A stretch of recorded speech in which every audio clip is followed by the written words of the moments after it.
ஒரு காதல்.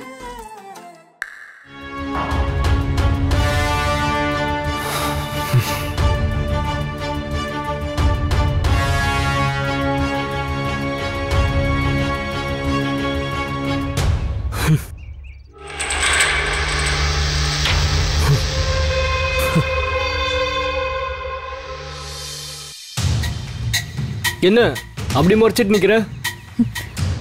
யார் நினைச்சாலும் கையில இந்த கேம்பை விட்டு அனுப்ப முடியாது. போ போ, உன் பொட்டி படுக்கைய கட்டு போ. சில இப்பதானே சூர்யா சார் சொன்னாரு, அதைத்தான் நானும் சொன்னேன். அவர் ரீஇன்ஃபார்ம் பண்ணா உடனே கிளம்பணும்ல.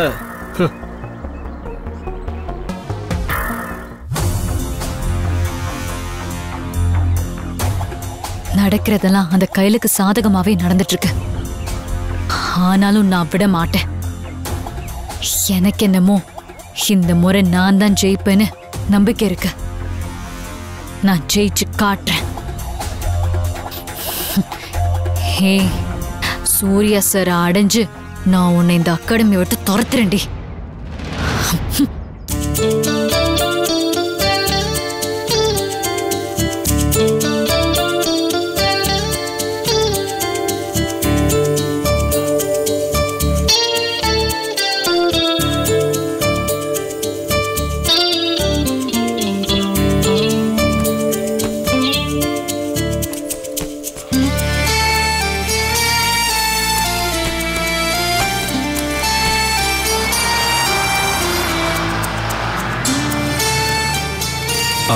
உட்கார் கையல்.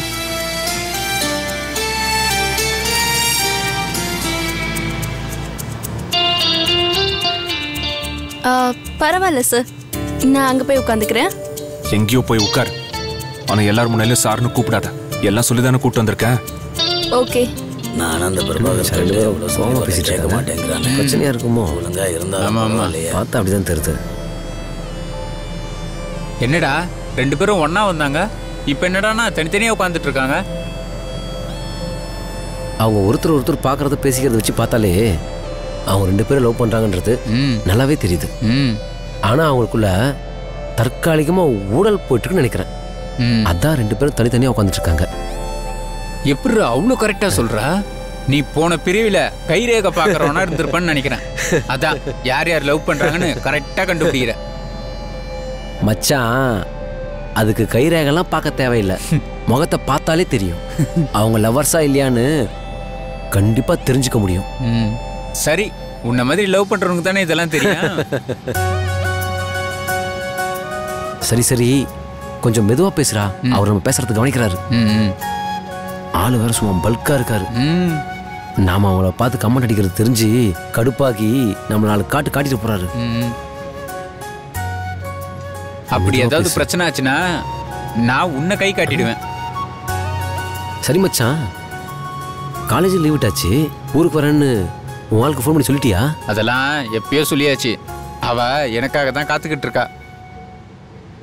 அப்படின்னா ஊருக்கு போனதும் என்னெல்லாம் திரும்பி கூட பார்க்க மாட்டியே.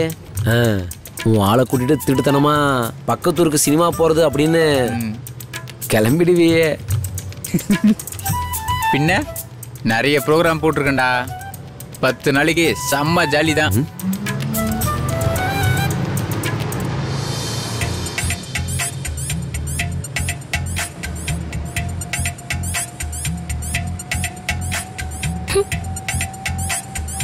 என்ன திமிர் இருந்தா நான் கூப்பிட்டும் பக்கத்துல வந்து உட்காராம தனியா போய் உட்காருவா.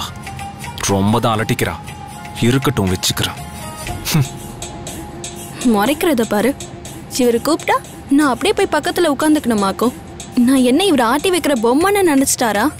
இன்னைக்கு காலையில தான் என்ன அகாடமியை விட்டு வெளியே போக சொன்னாரு. ஐஜி என்ன கூப்பிட்டாருன்னு தெரிஞ்சதும் அப்படியே நல்லவர் மாதிரி இஷ்டத்துக்கு என்ன கூட்டிட்டு திரியிறாரு. இவருக்கு வேணும்னா நான் கூடவே வரணும், வேணானா அப்படியே என்ன தூக்கி எறிஞ்சிருவாரு. என்ன ஒரு ஆணவம், அதிகாரம். இவர் இப்படிப்பட்ட மனுஷன்னு தெரிஞ்சிருந்தா நான் இவருக்கு கழுத்தையே நீட்டிருக்க மாட்டேன். தனியா கிடந்து போர் அடிச்சு மண்டை காயட்டும், அப்பதான் நம்ம அருமை என்னன்னு தெரியும்.